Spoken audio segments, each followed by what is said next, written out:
අයිබෝන් හිතවතුනි ජේසු පිහිටයි. සමිධානන් වහන්සේගේ ආශිර්වාදය රැකවරණය බලය ඔබ සමග ඔබේ පවුලේ සියලු දෙනා සමග වෙන්නටයි කියලා ප්‍රාර්ථනා කරනවා. ප්‍රථමයෙන්ම පිලිප්පි ලිපියේ යම් පාඩයක් ඔබට සඳහන් කරන්නට සූදානම්. එසේනම් ඔබ එක සමාන චේතනා ඇතිව එකම ප්‍රේමයෙන් බැඳී එකම අරමුණකින් එක්සිත්ව සිටීමෙන් මාගේ ප්‍රීතිය සම්පූර්ණ කරන්න. ක්‍රිස්තුස් ජේසුස් වහන්සේ තුල පැවති ජීවිතාකල්පයම ඔබ තුල පවතිවා. අද දවසේදී මේ ආකාරයෙන් මේ විශේෂ වැඩසටහන ඔබ වෙත රැගෙන එන්නට මූලික හේතුපාදකයේ බවට පරිවර්තනය වන්නේ මෙවර 2020 වසරට එදී තිබෙන දේශීය පූජක පැවිදි ඉරුදින පිළිබඳව කතිකා කරන්නට. ඒ සඳහා බොහොම ගෞරවයෙන් ඇරයුම් කළේ ශ්‍රී ලංකා ධර්මදූත සංගම් ජාතික අධ්‍යක්ෂ අතිගරු බැසිල් රොහාන් පූජා ප්‍රසාදීන් වහන්සේට. උන්වහන්සේව බොහොම ගෞරවයෙන් ආදරයෙන් පිළිගන්නවා පියතුමිනි ජේසු පීඨයි කියලා. ජේසු පීඨයි. පියතුමිනි අපි වසරින් වසර අලුත් වෙන මේ දේශීය පූජක පැවිදි ඉරුදිනත් එක්කම වහන්සේ විවිධ තේමාවන් රැගෙන එමින් අපි මේ පිළිබඳව කතිකා කරනවා. හැබැයි මේ හැම කතා බහකටම මූලික වුණු අරමුණක් තියෙනවා. ඒ අරමුණ තමයි මේ පූජකයා පැවිද්දා කියන කාරණාව පිළිබඳව අපිට ලොකු වටිනාකමක් තියෙනවා. මේ සමාජගත වෙලා තියෙනවා. ආදී අනාදියේ පටන් දේවතාත්තාගේ තෝරා ගැනීම අනුව මේ පොළොතලේ උන්වහන්සේලාට හිමි වුණු වටිනාකමක් තියෙනවා. ඉතින් මම ප්‍රථමයෙන්ම අද දවසේදී ඔබ වහන්සේගෙන් බලාපොරොත්තු වෙනවා මේ පූජකවර ජීවිතයේ වටිනාකම, පැවිදිවර ජීවිතයේ වටිනාකම මොන වගේද කියන කාරණාව පිළිබඳ අපිට පැහැදිලි කරලා දෙන්න. හොඳයි. චතුර ඉස්සෙල්ලාම මම මේ චතුරගේ ප්‍රශ්නෙට උත්තර දෙන්නට පෙර මම මේක අවස්ථාවක් කරගන්නවා මේ වෙලාවේ අපේ රටේ සහ මේ මුළු විශ්වයේම වෙලාගෙන තිබෙන මේ COVID-19 වෛරසය නිසා පීඩා විඳින ඒ වගේම විවිධ ප්‍රශ්න ගැටලුවල පත් වෙලා තිබෙන විශ්වීය වශයෙන්ුත් විශේෂයෙන්ම දේශීය වශයෙන් අපේ රටෙත් බොහොම අභාග්‍ය සම්පන්න ලෙස නැවතත් මේ වෛරසය හිසෝසවමින් තියෙන මොහොතකයි අපි මේ සාකච්ඡාව කරන්නේ. ඒ නිසා දෙවියන් වහන්සේගේ ආදරය කරුණාව තුළ මේ වෛරසය ආසාදනය වෙලා තියෙන අයටත් ඒ වගේම ඒ අයව ආසාදනය වෙලා හඳුනාගෙන එයාට ප්‍රතිකාර කරලා ඉක්මන් සුවය ලැබිලා අප රටට සාමය සමගිය සෞභාග්‍ය උදා වෙන්න කියලා මම බොහොම හිතසිතින් ප්‍රාර්ථනා කරනවා. ඒ රෝගී සියලු දෙනා වෙනුවෙන්ම යාඥා කරන්නටත් අපි හැම කෙනෙක්ම අපේ ගෙවල් වල පෞල් ජපමාලේ උච්චාරණය කරමින් යාඥා කරමු කියලාත් මම ඉල්ලා සිටිනවා. චතුර කියපු අදහස තුළ ඇත්තටම මේ පූජකයාගේ තියෙන වටිනාකම ගැන පූජකයාට පූජක ජීවිතයට පූජා ප්‍රසාදීන් වහන්සේට හෝ පැවිදි සොහොයුරෙකුට මේ වටිනාකම ලැබෙන්නේ චතුර මේකට මිල කළ නොහැකි වටිනාකමක් දෙන්නේ දෙවියන් වහන්සේ තුලමයි. මොකද හේතුව මේ පැවිදි ජීවිතය හෝ පූජක ජීවිතය කියන එක මේ දේව කැඳවීම කියන එක කවුරුත් තෝරගන්න එකක් නෙමෙයි. අපි වටිනාකම් බලලා මේ ජීවිතය තෝරාගත්ත නෙමෙයි. මේ ජීවිතයට වටිනාකමක් දුන්නු දෙවියන් වහන්සේ තුලමයි උන්වහන්සේ අපිව තෝරගෙන තිබෙන්නේ.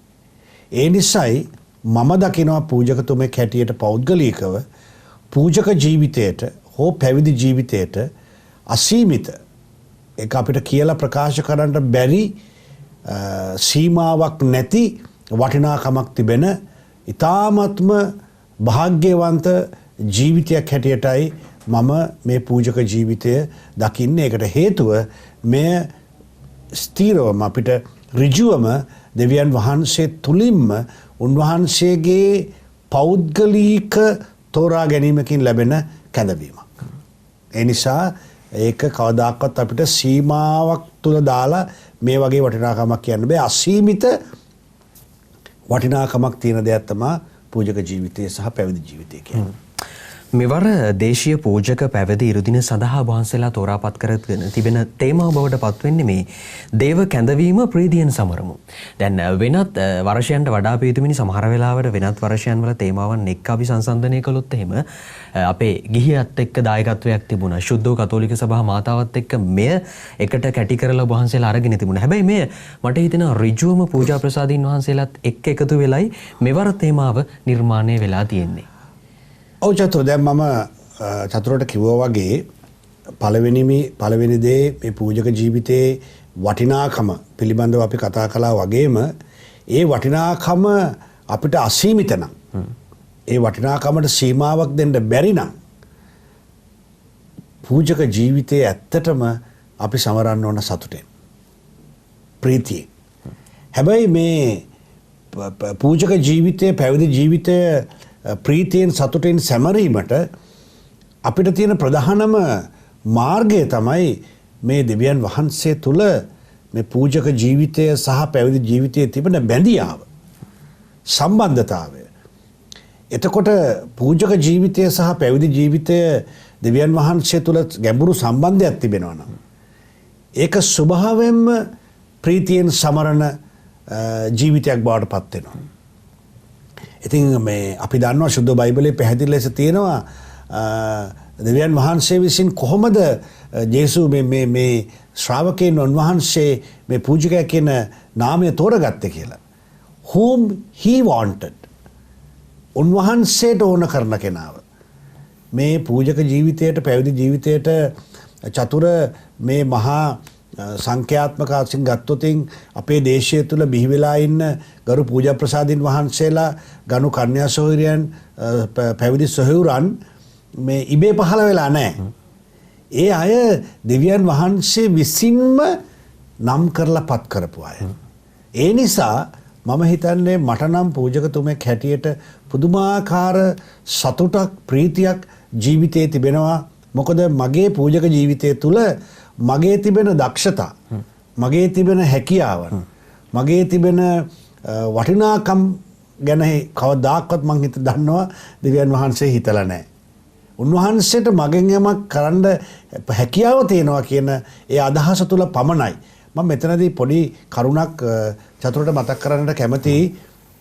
අපගේ අතිඋතුම් කාදිනල් හිමිපාණන් පසුගිය දේවදයාවේ මංගල්‍ය දවසේ උන්වහන්සේගේ මෙනෙහි කිරීමේදී දිව්‍ය පූජාවේ මෙනෙහි කිරීමේදී උන්වහන්සේ එක තැනක පැහැදිලි කරා මේ දෙවියන් වහන්සේගේ දයාව, දයා කරුණාව.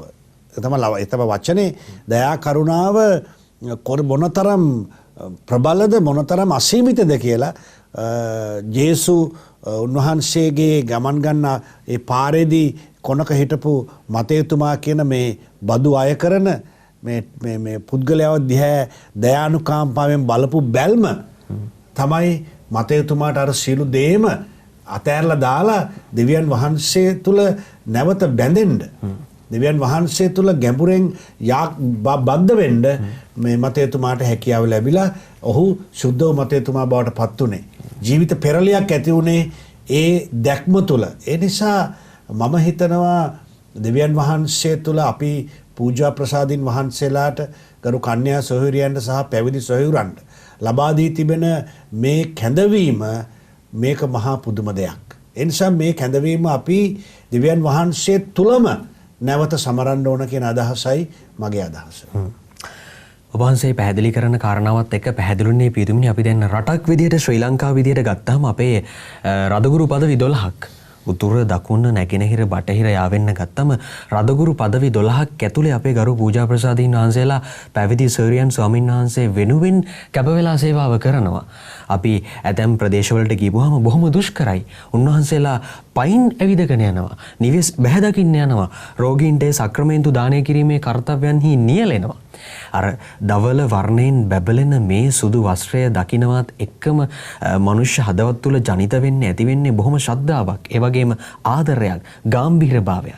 මේ ගැඹීරභාවයත් එක්ක යද්දි මෙවර තේමාවත් එක්ක දේව කැඳවීම ප්‍රීතියෙන් සමරමු යන්නත් එක්ක ඍජු අරමා පෙර සඳහන් කළාසේම පූජා ප්‍රසාදීන් වහන්සේලාට කතා කරනවා. කොහොමද පූජා ප්‍රසාදීන් වහන්සේලා පැවිදි සොයුරියන් සතුව තිබෙන්නව මේ ප්‍රීතිය සතුට ගිහියාට දැනෙන්නේ පියතුමිනි පිටින් බලන් ඉන්න කෙනෙකුට දැනෙන්නේ.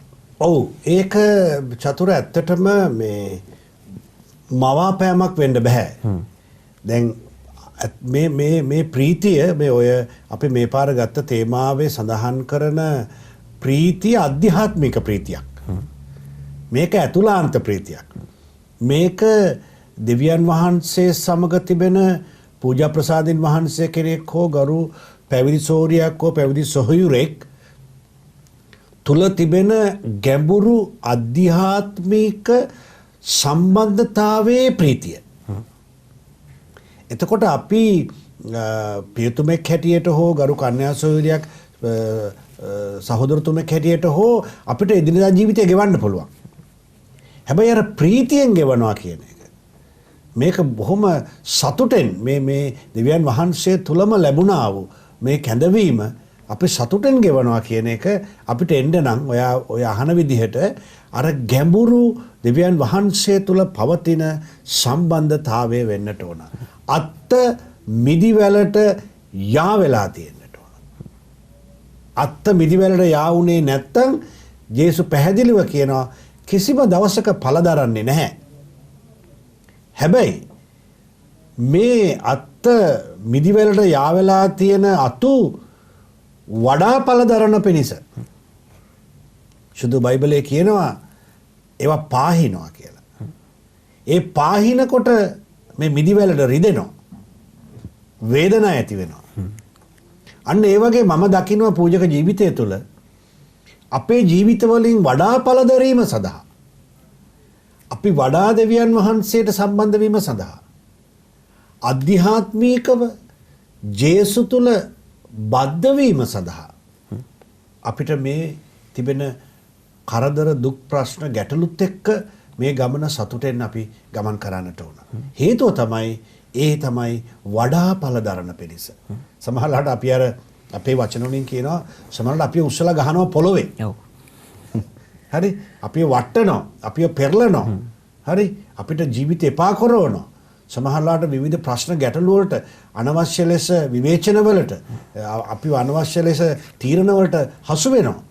හැබැයි අපි දෙවියන් වහන්සේ තුල ඒ ගැඹුරු සම්බන්ධතාවයේ ජීවත් වෙනවා නම් ඒ දෙවියන් වහන්සේගේ ආදරය තුල දේව දයාව තුල ඒ කරුණාව තුල මම හරීම ආස දෙයක් මේ ළඟදී ඇහැව්වා මේ චතුර ඒත් අපේ කාදිල් හිමිපාණන්ගෙම මේ මෙනෙහි කිරීමක් තුල උන්වහන්සේ කියනවා මේ දෙවියන් වහන්සේට පුළුවන්ලු උන්වහන්සේට තරහ ගියාම දරාගෙන ඉන්න. තරහ දරාගෙන ඉන්න පුළුවන්. හැබැයි උන්වහන්සේ තුල තිබෙන දයාව ප්‍රේමය දරාගෙන ඉන්න බෑ. ඒක පිට අර ගලනවා කියලා කියනවා. උන්වහන්සේ ලස්සනට ඒක උන්වහන්සේගේ මෙනෙහි කිරීමේදී කිව්වා පිට අර ගලනවා. එහෙමනම් මේ දෙවියන් වහන්සේගේ කරුණාව මේ පූජා ප්‍රසාදීන් වහන්සේලාට ගරු පැවිදි සහෝදරයන්ට සහෝදරයන්ට පිට අර ගලනවා. හරි. ඒ පිට අර ගැලීම තමයි අපේ ප්‍රීතිය. ඒ පිට අර ගැලීම තමයි අපේ සතුට. ඒ නිසා පූජක ජීවිතය කියන එක මහා පුදුමාකාර ජීවිතයක්. මම පූජකතුමෙක් ලෙස මේ කියනවා නෙමෙයි. මේක ගැඹුරින් මෙනෙහි කරපුවාම පූජක ජීවිතය කියන්නේ පුදුමාකාර ආශිර්වාදලත් වගකීමක් තියෙන ඒ වගේම දෙවියන් වහන්සේගේ පුදුමාකාර දයාවකින් පිරුණු ජීවිතයක්. අපි හිතනවා මේ ලෝගුවක් අපිනේ දැඳ පැළඳගත් පමණින්ම පූජා ප්‍රසාදීන් වහන්සේ නමක් බවට පරිවර්තනය වෙලා සියලු කටයුතු නිමාවට පත් උනායි කියලා සමහරට ගිහියෙක් හිතන්න පුළුවන් නැහැ. අර අපේ පියතුමා සඳහන් කළාසේම තාමත් උන්වහන්සේලාව ස්වාමීන් වහන්සේ අඹනවා. තාමත් නිර්මාණය කරනවා. මේ පූජා ප්‍රසාදීන් වහන්සේ දේව පුත්‍රයෙක් දේව දීනියක් බවට පත් වෙලා ඉන්න හිතවතුනි ඔබ මා වන්ව සිතුවිලි හැඟීම් අදහස් දරන ඔබ මා වන්ව එතකොට අම්මෙක්ගේ තාත්තෙක්ගේ කුසෙන් මේ ලෝකයේ එළිය දැකපු ආදරණීය පුතෙක් දුවෙක් ඒ බව අපි හොඳට සිහිය තබා ගත යුතුයි. ඒ කාරණාවත් එක්ක ඉදිරියට ගමන් කරද්දී පියතුමිනි ඔබ වහන්සේ ඇතුළුව පූජා ප්‍රසාදීන් වහන්සේලාත් එක්ක කතිකා කරද්දී උන්වහන්සේලා සඳහන් කරන ප්‍රධාන කාරණාවක් තමයි මේ දේව කැඳවීම සඳහා ඇයි හදවත තුල ආශාවක් ඇති උනේ? ඇයි පියතුමෙක් වෙන්න හිතුනේ සරලවම කිව්වොත්? ඇයි පැවිදි සූරියක් වෙන්න හිතුනේ? උන්වහන්සේලා කියන කාරණාව තමයි පුංචි කාලේ මගේ පල්ලියේ පියතුමාව දැකලා සමහරලාවට ලන්දේසි ස්වාමි කෙනෙක් සමහරලාවට විදේශීය ස්වාමි කෙනෙක් උන්වහන්සේලාත් එක්ක මම පූජාවට උදව් වෙද්දි ලතින් පූජාවට සහභාගී වෙද්දි මම ඒව අනුගමනය කරා. ඒ පිරිසුදුකම ඒ පිවිතුරුකම ඒ කාර්යශූර භාවය ඒ නිහතමානීකම ඒවා මම අත්දැක්කා. ඒ නිසා මම පූජා ප්‍රසාදීන් වහන්සේ නමක් බවට පත් වෙන්නට කැමති වුණා. අතුලාන්තයෙන්ම ඒක පුංචි කාලේ ඉඳලා දැනුණයි කියන කාරණාව. දැන් ඇත්තටම පියතුමිනි සරලවම කිව්වොත් ප්‍රධානම කාරණාව වෙන්නේ දේව කැඳවීම ප්‍රීතියෙන් සමරමින් මේ දේශීය පූජක පැවිදි ඉරුදින සමරද්දී අපිට දේව කැඳවීම තව ඕනේ. පූජකවරේ සඳහා පුතුන් ඕනේ. පැවිදිවරේ සඳහා දියණියන් ඕනේ. ඉතින් ඇයි අද වර්තමාන සමාජයේ අපේ දුවල පුතාලා තුල තරුණ තරුණියන් තුල මේ කාරණාව වැඩි වශයෙන් දකින්නට හැකියාවක් නැත්තේ? දේව කැඳවීම වලට ඇයි නැත්තේ අපේ දරුවෝ? ඇත්තටම චතුර ඒක මේ අපිට අද තිබෙන ලොකු අභියෝගයක්. ඒ අභියෝගය පැතිකඩ කීපයකින් අපිට දකින්න පුළුවන්. මම ඒක එක පැතිකඩක් විතරක් චතුර එක කියන්නම්. ඒ තමයි මේ සමාජය තුල අද අපි මේක මේ වර්ධවා තේරුම් ගන්න එපා මාව මේක සමාජ දියුණුවක් නන් නෙමෙයි. මේක සමාජ පරිහානියකට අපි මේ ගිහිල්ලා තියෙන්නේ. නමුත් අපි කතාවට කියනවා මේ සමාජයේ දියුණුවත් සමග කියලා. හරි. එතකොට මේ සමාජයට අලුතෙන් බිහි වෙච්ච දේවල් නිසා මේ මනක්කල්පිත සහ වෙනම ලෝකයකට අද මේ ඉන්න පරපුර ගෙනියලා තියෙනවා. හරි. එතකොට අපිට අපේ යුගය තුල අපි කුඩා කාලය තුල නැත්නම් අපිට පෙර ඉන්න අපේ ජේෂ්ඨ පූජා ප්‍රසාදින් වහන්සේලා හෝ ගරු කන්‍යා සොයුරියන් සහෝදරතුමන්ලාගෙන් ඇහුවොත් උන්වහන්සේලා අපිට කියයි ඒ කාලේ වැඩිපුරම කාලය ගත කරන්න තිබුණේ මේ දෙවියන් වහන්සේගේ ආදරය කරුණාවත් එක්කයි. ඒ ආධ්‍යාත්මික ජීවිතය එක්කයි. එයින් එහාට ලොකු දෙයක් තිබුණේ නැහැ. එයින් එහාට ලොකු දැක්මක් තිබුණේ නැහැ. වගකීමක් එක්ක යන මේ අපිට මේ තරඟකාරීත්වයක් තිබුණේ නැහැ. ගෙදර ජපමාලය කියලා හැන්දෑවට ඔරසන් කියලා පවුල තුල අර දේවාදරයේ ගලාගෙන ඉන ස්ථානයක් බවට පත් වෙලා දේවස්ථානෙට ගියම දේවස්ථානයත් වැඩිපුරම කාලය ගෙවුනේ ඒ සක්‍රමේන්තු ජීවිතයේ තිබෙන ගැඹුර අවබෝධ කරගෙන ඒ තුල ජීවත් වීම තුල. නමුත් ඒවා ඔක්කොම දවසින් දවස ගිලිහිලා ගිහිල්ලා.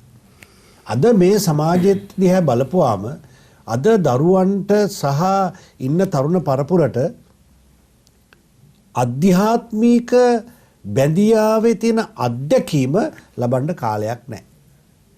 ඒ නිසා මේ කැඳවීම කියන එක පිළිබඳව, දේව කැඳවීම එක කියන පිළිබඳව, දෙවියන් වහන්සේගේ දයාව ආදරය කියන එක මේ ළමයි දන්නෙත් නැහැ අද. අත්දකින්නවා තියා.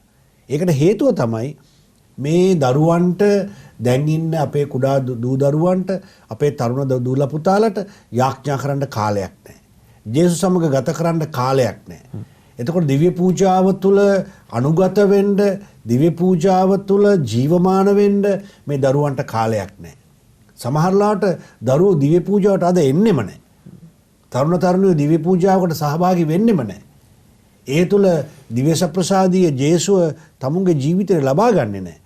ඒ තුළ සූදානමක් නැහැ. සක්‍රමේන්තුවක් ලබා ගන්නෙ නැහැ. අද චතුර දන්නවා, චතුර තරුණයෙක් හැටියට අද කී දෙනෙක් තමුන්ගේ ජීවිතයේ අවුරුද්දකට එක සැරයක්වත් තරුණ දරුවෝ පාපචාරණයක් කරනවද? සක්‍රමේන්තුවක් ලබා ගන්නවද? දිව්‍ය පූජාවේ ලබන ඒ අපිට තිබෙන දිව්‍ය සප්‍රසාදීය ජේසුව මේ තරුණ ජීවිතවල කී සැරයක් අපි ලබා ගන්නවා. ඉතින් ඒ නිසා මම දකින්නේ ඒ කාලේ තිබුණු අර දෙවියන් වහන්සේ සමග ජේසුස් සමග තිබුණු ගැඹුරු සම්බන්ධතාවය, ජේසුස් අම්මට තිබිච්ච ආදරය, ශුද්ධාත්මයන් වහන්සේගේ මඟ පෙන්වීම කියන දේ අද ගිලිහිලා ගිහිල්ලා. ඒ නිසා ඉතින් දේවාත්මකීමක් එතකොට එන්නේ නැහැ. එතකොට දැන් චතුරෝහම හැවුවා වගේ මම අපේ ධර්මදූත ළමා සමාජ වැඩසටහන් වලට හරි නැත්තම් වෙන උත්සවයකට හරි ගිහිල්ලා දිවි පූජාවකට පස්සේ අපි සංග්‍රස්තියන් කාමරයට ආපුවම ඉස්සර අපිට මතකයි ඒ කාලේ හිටපු ස්වාමීලා ආනවා මේ ඔක්කොමලා ස්වාමීලානේ බාන අතුස්සන ස්වාමීලා වෙන්න කැමතියි කියලා. එතන 20කට 20ම අතුස්සනවා. සමහරලාට එකින් දෙන්නෙක් නේ ස්වාමීලා වෙන්නේ. අද 25ක ඉඳලා ඇහුවොත් කවුද ස්වාමීලා වෙන්නේ කියලා දුවනවා ළමයි. එක්ක බිම්බලා ගන්නවා. ඒක මේ අපි ඒ වෙලාවට නොපෙන්නුවට හරි වේදනාවක්. හරි දුකක් ඇති වෙනවා. ලැජ්ජාවක් ඇති වෙනවා. මට අනන්ත එක සිද්ධ වෙලා තියෙනවා. එතකොට ඊට පස්සේ අපි කල්පනා කරනවා හිතෙන් හිතනවා ඇයි පුතේ බොරුවටත් අත උස්සන්න එපා කියලා. ඒක වැරදි. නමුත් එහෙමත් හිතෙනවා.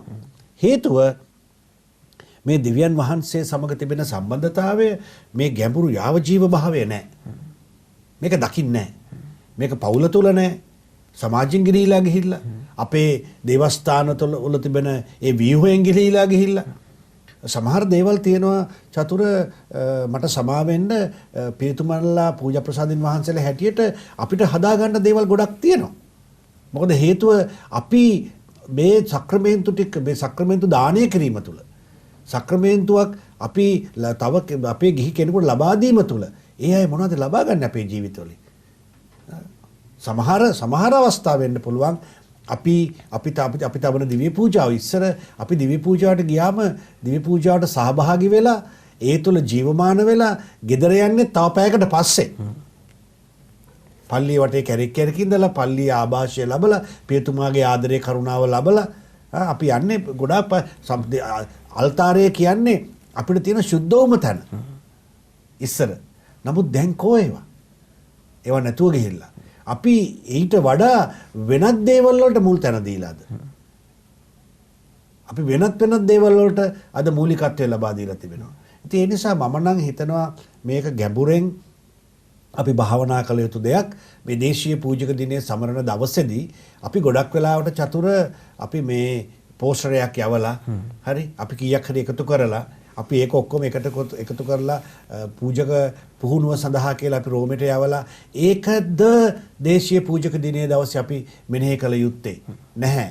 මන් දකින හැටියට අපි මෙනෙහි කළ යුත්තේ අපේ පූජක ජීවිත මීට වඩා අපි දෙවියන් වහන්සේට ලං වෙන්නට ඕන. මීට වඩා දේව ආදරයක් අපි අත්දැකලා ඒ ආදරය අපේ පූජක ජීවිත තුළින් ජීවමාන වෙන්නට ඕන අනිත් අයට. අර අපි කියනවා පියතුමෙක් කියන්නේ තවත් ක්‍රිස්තුවරයෙක් කියලා. ඒ ක්‍රිස්තුවරයව මේ සමාජය දකින්නට ඕන. ඒ ක්‍රිස්තුවරයව මේ දරුවෝ දකින්නට ඕන. ඒ ක්‍රිස්තුවරයව මේ තරුණ තරුණියෝ දකින්නට ඕන. අන්න එතකොට නැවත වරක් මේ කැඳවීම ඉස්මතු වෙලා එයි ආශාවෙන් පිපාසෙන් දුවගෙන එයි අනේ මටත් ස්වාමි කෙනෙක් වෙන්න මටත් කන්‍යා සොහොයුරියක් වෙන්න මටත් සහෝදරතුමෙක් වෙන්න පැවිදි සොහොයුරියක් වෙන්න පුදුම ආශාවක් තියෙන්නේ මොකද අර මුලින් අපි කතා කරා වගේ මේ අපි අත්දකින දිව්‍යන් වහන්සේගේ ආදරය අසීමිතයි ඒ නිසා බොහොම පැහැදිලි. ඒත් එක්කම හිතවතුනි ඔබට කියන්නට ඕනේ අර අපෙන් ගිලිහිලා තියෙන දුරස් වෙලා තියෙන අර පල්ලිය කියන මානසිකත්වය. පල්ලියේ මානසිකත්වය අපේ දූ දරුවන් කෙරෙහි එන්නට ඕනේ. ඒත් එක්කම තරුණ තරුණියන්ගේ පල්ලියේ මානසිකත්වය කියන කාරණාව ගලාගෙන එන්නට පටන් ගන්නට ඕනේ. අන්න ඒ ආකාරයෙන් තමයි අපිට හැකියාව ලැබෙන්නේ දේව කැඳවීම සඳහා උන්වහන්සේගේ මේ ගොයම නෙලන්න මේ අස්වැන්න නෙලන්න ගොවීන් එකට එකතු කරගන්න. ඒත් එක්කම පියතුමිනි වහන්සේලා පූජා ප්‍රසාදින් වහන්සේලාගේ පැත්තෙන් විය යුතු කාරණාවල් වගකීම් ටික යුතුයකම් ටික පිළිබඳව පැහැදිලි කළා. හැබැයි පූජා ප්‍රසාදින් වහන්සේ නමක් අනිවාර්යෙන්ම සම්බන්ධ වෙන්නේ ගිහියත් එක්ක, සමාජයත් එක්ක, පල්ලියත් එක්ක, එතකොට විවිධ වූ ආයතනත් එක්ක. එතකොට ගිහියාගේ දායකත්වය කොහොමද දේව කැඳවීම ප්‍රීතියෙන් සමරන්නට පූජා ප්‍රසාදින් වහන්සේ නමකට? බොහොම ස්තුතියි චතුර ඒ ප්‍රශ්නේ මගෙන් ඇහුවට. ඒකට හේතුව අපි අද හිතනවා අපිට ආදරය කරන අපිත් එක්ක ඉන්න අපේ දෙමාපියෝ සමග සහෝදර සහෝදරියෝ ගිහි ජනතාව මේ පියතුමෙක් වෙලා පියතුමාව පූජාත්‍රය ලැබලා උන්වහන්සේගේ ඒ උත්සව කටයුතු ඉවරනායින් පස්සේ කතන්දරේ ඉවරයි කියලා. නෑ. මම පියතුමෙක් ලෙස මම බලාපොරොත්තු වෙනවා නම් යමක් ගිහි ජනතාවගෙන් සහ මගේ ගෙදරින් උනත් මම ඒක බය නැතුව කියනවා මගේ ගෙදරින් උනත් මගේ සහෝදර සහෝදරියන්ගෙන් මගේ දෙමාපියන්ගෙන් උනත් ගිහි ජනතාව මම බලාපොරොත්තු වෙන්නේ මං වෙනුවෙන් යාඥා කරන්න. මොකද පියතුමෙකුට යාඥාව ගොඩාක් අවශ්‍යයි. සමහරවිට ගොඩක් අපෙන් අහනවා ගියාම ෆාදර්ලාට මොනවටද ඔරසන්? ෆාදර්ලානේ අපිට ඔරසන් කියන්න ඕන කියලා. නැහැ. යාඥා ජීවිතේ හරි අවශ්‍යයි. අපි දුර්වල වෙන තැන් හරියට තියෙනවා. ඒ නිසා මම බලාපොරොත්තු වෙනවා ගිහි ජනතාව අපිත් එක්ක එකට වැඩ කරන අපේම මේ ආදර දෙමව්පියෝ සහෝදර සහෝදරියෝ දූ දරුවෝ අපිව තේරුම් අරගෙන මේ පූජක ජීවිතය මේ තුල ඉන්නේ අපේම පවුලේ කෙනෙක් කියන එක අවබෝධ කරගෙන ඒ කෙනා වෙනුවෙන් යාඥා කරලා ඒ කෙනාට ශක්තිය ධෛර්යය ඉල්ලලා මේ යන ගමන මේ පාපය මේ සාතන් එක කරන සටන ජය ගන්නට අරගෙන දෙවියන් වහන්සේගේ ආදරය අසීමිත ලෙස මේක ජනතාවට ලබා දෙන ලොකුම පාලම බවට මේ පූජකවරය පත් කරන්නට නම් ගිහි ජනතාවගේ මම පළමුවෙන්ම මම ගැන කිව්වොත් ඉන්නම් 1 2 3ම යාඥාව අපිට යාඥාව තමයි ඕන. ඒ එක්කම ආදරය කරන්න ඕන. අපි කරුණාව දක්වන්නට ඕන. අපි තේරුම් ගන්නට ඕන. හරි අපි මොනවා රසට හදපු කෑම ටිකක් ගිහිල්ලා දුන්නම ඒක දෙන්න පියතුමාලට. නමුත් ඒකමද අපි කරන දේ. අපි ලස්සනට උන්වහන්සේලා පිළි අරගෙන උන්වහන්සේට අවශ්‍ය දේවල් දීලා අද බලන්නකෝ යාඥා ජීවිතයකින් යාඥාවකින් ආදරයකින් කරුණාවක් දක්වන්න නැතුව අපි පියතුමාලට මොනවද දෙන්නේ? ඒ නිසා මේ තමුන්ගේ පියතුමාව රැක ගැනීම මේ සංඝේ සතු දෙයක්. ඒ පියතුමාව විනාශ කිරීම නෙමෙයි. අඩුපාඩු දුර්වලකමක් වුණාම අශිෂ්‍ය ෆ්‍රැන්සිස් තුමා කියනවා පැහැදිලි ලෙස පියතුමෙක්ගේ දුර්වලකමක් දැක්කම දුවලා ගිහිල්ලා කියන්න කෙනෙක් ඉන්නවා. මමත් ඕගොල්ලන්ට කියනවා අනේ එයාට කියන්න ගිහිල්ලා. ඒ තමයි ජේසුට කියන්න කියලා. ඉක්මනට ගිහිල්ලා ජේසුට කියන්න කියලා කියනවා. ඇයි ජේසු තමයි මේ පියතුමාව තෝරගෙන තියෙන්නේ. ඒ නිසා අපිට අයිතියක් නැහැ. පියතුමා වෙනුවෙන් තීරණයක් ගන්න. අපිට අයිතියක් නැහැ විවිධ බාධක ප්‍රශ්න ගැටලු පියතුමාට සුළු දෙයක් නිසා ඇති කරන්න. හරි? අද බොහොම මට ඉතින් අපිට මේවා චතුර ප්‍රසිද්ධිය කතා කරන්න බෑනේ. සමහර ඒවා. නමුත් එහෙම ප්‍රශ්න ගැටලු වෙච්ච තැන්වලදී අද පියතුමන්ලා මානසිකව වේදනාව විඳින්මින් ඒ තියෙන දේවල් මම ඕන තරම් දන්නවා.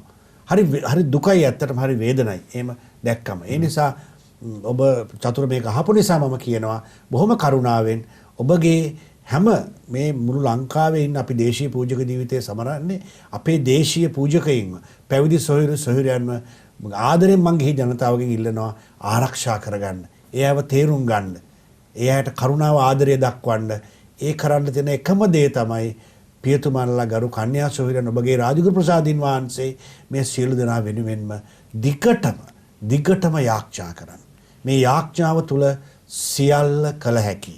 ඒ නිසා තමුගේ මේ සම්භාර පියතුමාව ආදරෙන් ආරක්ෂා කරගන්න, රැක බලා ගන්න, උන්වහන්සේට ආදරය කරන්න, උන්වහන්සේට ඉන්නේ ඕගොල්ලෝ කියන ශක්තිය ලබා දුන්නොතින් මම හිතනවා මේ අවුරුද්දේ තේමාව මේ අපේ මේ කැඳවීම ප්‍රීතියෙන් සැමරීම ප්‍රීතිය ගලා යාමක් තුළ දෙවියන් වහන්සේගේ ආදරය අර ප්‍රීතිරී යාමක් තුළ අපිට සමරන්න පුළුවන් වෙයි කියලා.